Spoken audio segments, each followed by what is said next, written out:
Next మనం effective demand కోసం చూద్దాం. ఎఫెక్టివ్ డిమాండ్ అంటే ద పాయింట్ వేర్ ఏడి అంటే aggregate demand is equal to aggregate supply is called effective demand. అంటే AD అనేది ఏఎస్ రెండు కూడా సమానమైనటువంటి సిచ్యువేషన్ ఏదైతే ఉందో దాన్నే మనం ఎఫెక్టివ్ డిమాండ్ అంటాం.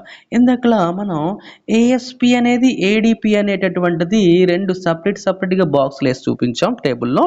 ఇప్పుడు రెండు కూడా ఒకే టేబుల్లో చూపిస్తాం చూడండి. ఇక్కడ చూడండి, ఎంప్లాయ్మెంట్ ఇంక్రీజ్ అయ్యే కొలది ఏమవుతుంది, ఏఎస్పి ఇంక్రీజ్ అవుతుంది, అలాగే ఏడిపి కూడా ఇంక్రీజ్ అవుతుంది. ఇక్కడ 14 lakhs ఎంప్లాయ్మెంట్ దగ్గర ఏఎస్పి ఏడిపి రెండు కూడా 700 ఇది ఈక్వల్గా ఉంది. అంటే ఈ 14 lakhs దగ్గర ఎఫెక్టివ్ డిమాండ్ అనేటటువంటిది ఉందని మనకు తెలుస్తుంది అనమాట. ఓకే, దీన్ని ఒక డయాగ్రామ్లో చూద్దాం. ఇందాకలా మనం ఏఎస్కి ఒక డయాగ్రాము, ఏడీకి ఒక డయాగ్రామ్ వేయడం జరిగింది. ఇక్కడ రెండు కూడా ఒకే డయాగ్రామ్ను చూపిస్తున్నాం చూడండి. ఇక్కడ ఎంప్లాయ్మెంట్ నేషనల్ ఇన్కమ్ అని రాసుకోవచ్చు ఎక్స్ యాక్సెస్ పైన, వై యాక్సెస్ పైన ఏఎస్ ఏడి కర్వ్స్ మనం తీసుకోవడం జరుగుతుంది.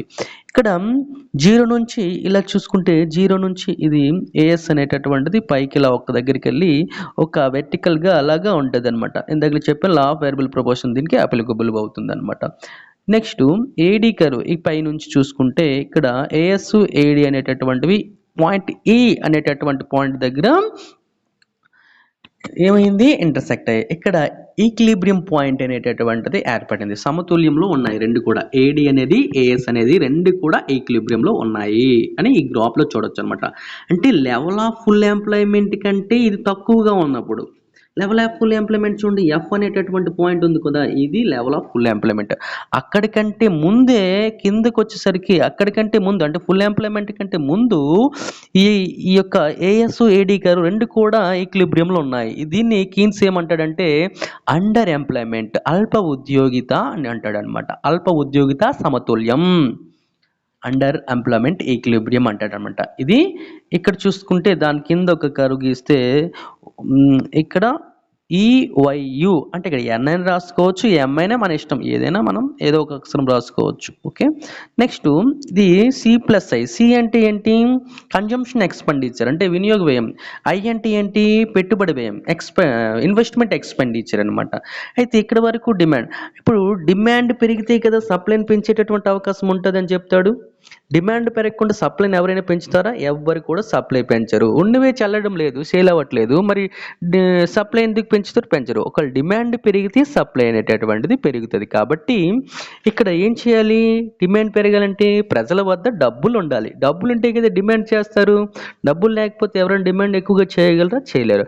అప్పుడు ఎవరు ఎంటర్ అవ్వాలంటాడు ఇందులోకి, గవర్నమెంట్ అనేటటువంటిది ఎంటర్ అవ్వాలి. మరి క్లాసికల్ ఎకనామిస్టులు ఏం చెప్పారు, క్లాసికల్ థియరీలో గవర్నమెంట్ అవసరం లేదు, గవర్నమెంట్ అసలు జోక్యం అవసరం లేదు, supply creates its own demand, లేకపోతే శాలరీస్ని వేజెస్ని కట్ చేయడం ద్వారా ఎక్కువ మందికి ఎంప్లాయ్మెంట్ కల్పించవచ్చని మన పిగు చెప్తాడు. మరి జేబీసీ ఏం చెప్తాడు, supply creates its own demand అని చెప్తాడు. సప్లై తన డిమాండ్ తానే సృష్టించుకుంటుంది, ఎవరు ప్రమేయం అవసరం లేదు, గవర్నమెంట్ అవసరం లేదని చెప్తాడు.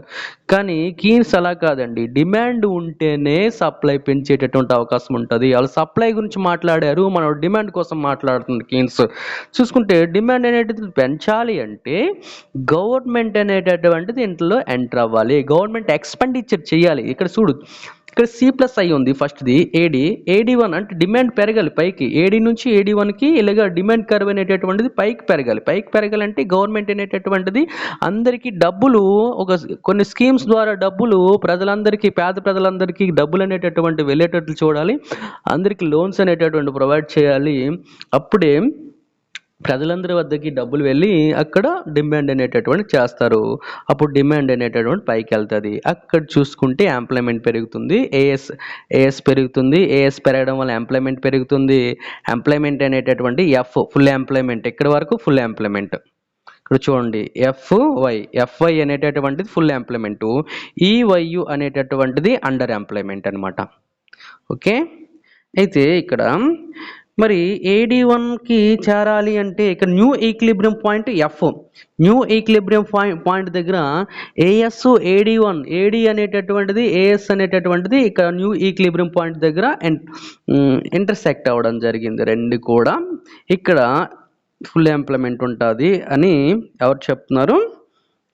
JM Keynes, John Maynard Keynes. ఇదంతా కూడా the general theory of employment, interest and money అనేటటువంటి బుక్లో అతను రాయడం జరిగింది. ఇది 1936 1936లో ఈ పుస్తకాన్ని రాశాడు అనమాట.